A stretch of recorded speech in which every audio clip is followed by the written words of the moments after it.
Hi everyone, welcome to my channel.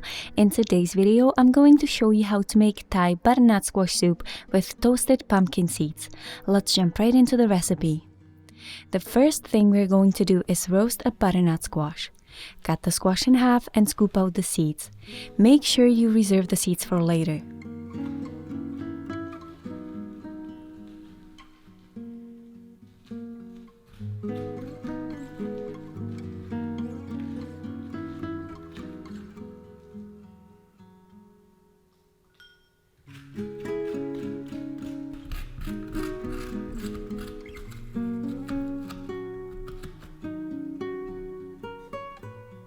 Drizzle each half of the squash with just enough olive oil to lightly coat the inside and sprinkle it with a little bit of sea salt.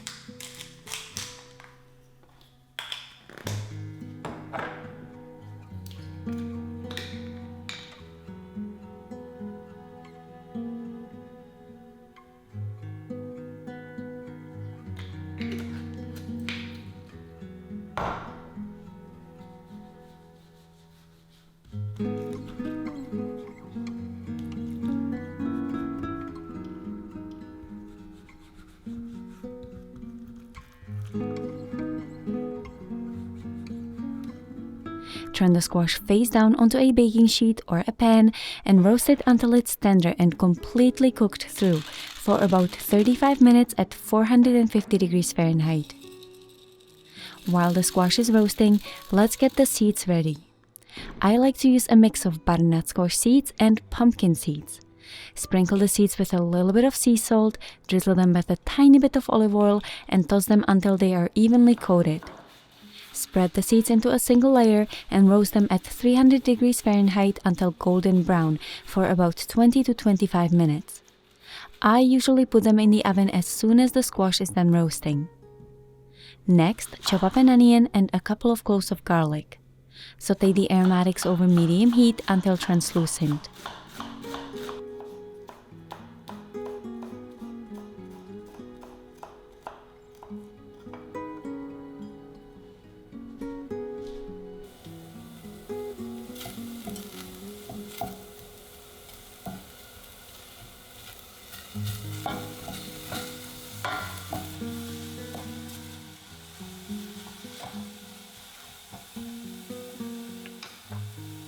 Add a little bit of red pepper flakes for some heat and sauté everything for a few more minutes.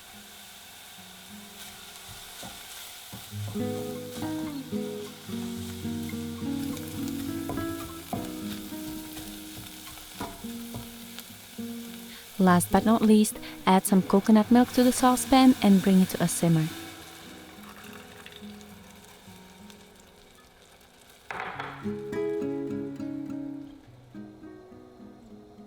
By this time, the squash should be almost done.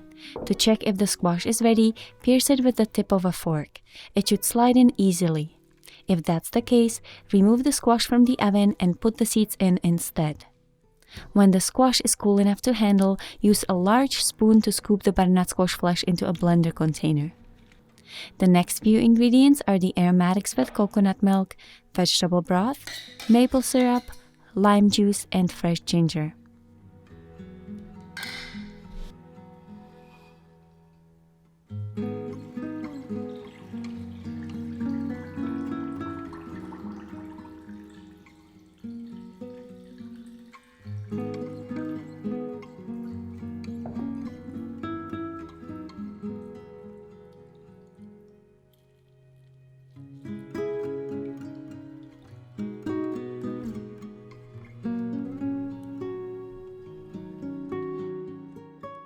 Blend until the soup is smooth and creamy. You might also need to add some salt depending on how salty your vegetable broth is.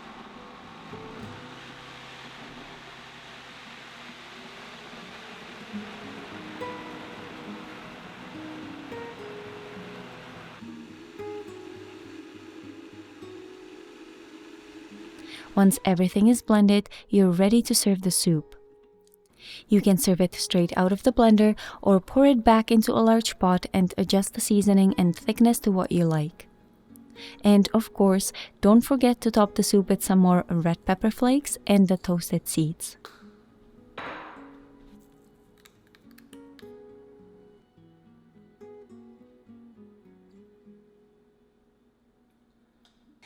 This butternut squash soup recipe comes from a friend of mine, Audrey, who brought this soup to me after I delivered my first child. And when she brought it over, Tanner had a chance to taste it first.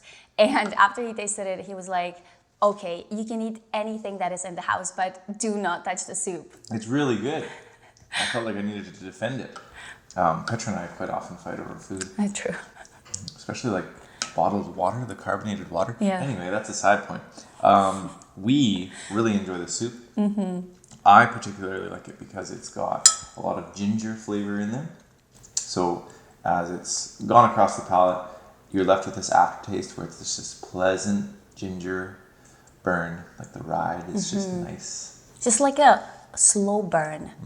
Like stays on your palate. Yep. And that's what I liked about it. So you need to try this one.